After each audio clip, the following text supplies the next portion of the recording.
Hello, this video is designed to teach you the basics of how to play Mothership. Mothership is a tabletop combat game set in space, where players maneuver ships around a board and roll dice to determine the outcome of fights. Your goal is to keep this alive. This is your colony station.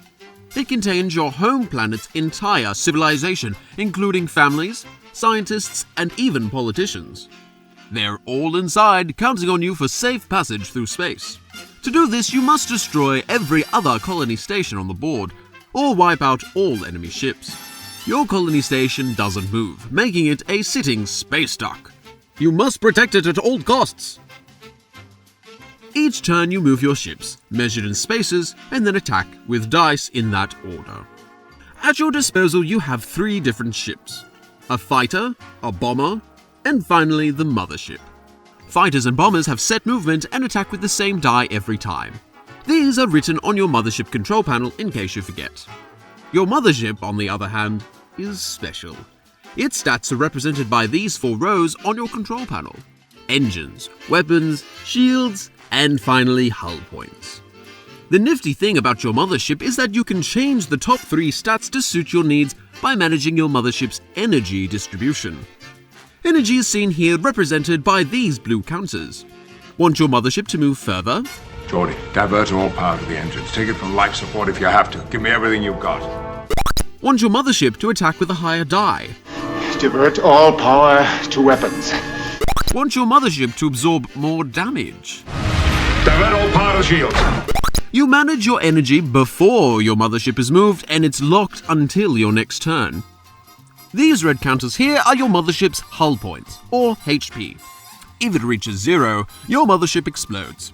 These red counters are your colony station's hull points, in increments of 4, which means if someone attacks you with, say, a 7, you only take 1 counter off. To attack, be 1 space away from the ship you want to destroy and declare a dogfight. Each player rolls the die based on their ship's attack power. The highest roll wins and the losing ship explodes. If your rolls tie, then nobody dies. Remember, even if you are the attacker, you can still lose. You can also attack with multiple ships if you like, as long as each ship is 1 space away. The rolls for both ships are combined, but once again, be careful. If the combined rolls of both ships are lower than the defending ship. Now, here's the tricky bit about attacking. Remembering what each of your ships can and cannot damage. Huh? Let me show you. The mothership can damage anything, so that's easy. Fighters can damage other fighters, bombers, and mothership shields, but they cannot damage any hull points, so that's any red counters on the control panel. Bombers damage mothership shields and hull points, but cannot damage fighters or other bombers. Forgotten already? Don't stress, it's all written on the control panel. But remember it like this: fighters attack the small stuff, bombers attack the big stuff, and the mothership attacks everything. Let's talk about how your mothership's shields work. When your mothership loses a dogfight, it takes the total of the winning roll as damage. So, count off the shields first, and then start counting off the hull points. As you might have figured, the more energy you have in your shields, the less damage your mothership takes. Okay, when you finish moving and attacking, it's the end of your turn. You can collect resources. Resources are money. Everyone likes money. Oh, I like money. At the end of your turn, you collect the following resources: 1 for your colony station, and 1 for every planet you control. Oh, and you also get resources for destroying enemy ships during your turn. 1 for each fighter or bomber you destroy, and 3 for a colony station or mothership.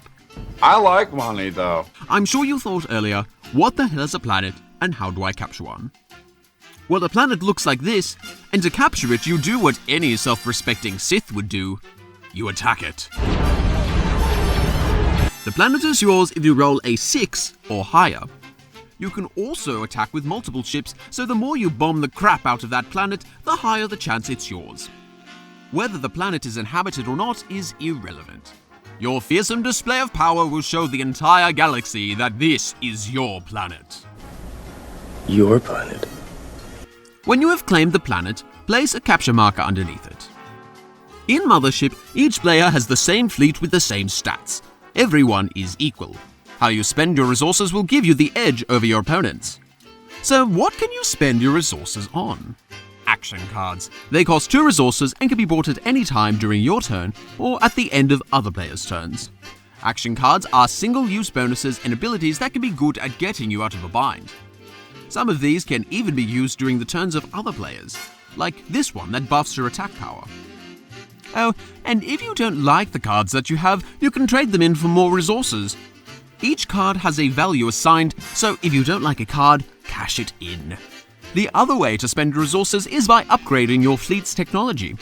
Your tech tree looks like this. Each level or tier improves your fleet in some way. These upgrades stay active all the time and can't be resold. You can upgrade multiple trees, but only one branch per tree, so choose wisely. The cost for each tier goes up the more advanced you get. Does the technology tree look overwhelming? Don't sweat it. Each color represents something that is useful. There is no bad choice, so just take one tier at a time. The last thing we're going to cover is asteroids. You'll see them on the board and they look like this. Any ship can move through asteroids, but there's always a chance of taking damage. This is determined by your ship initiating a dogfight with the asteroids. Asteroids always roll a d6.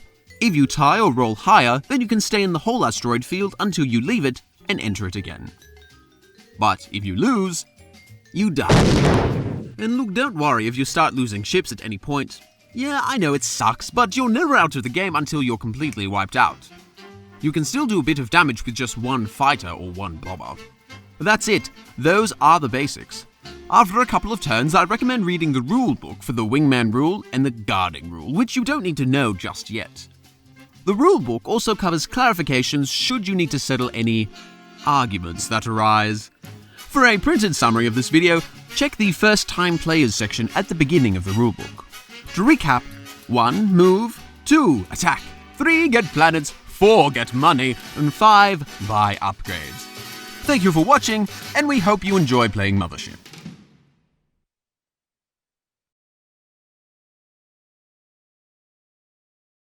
Pew pew pew! Oh no, please don't kill me, Mr. Sith!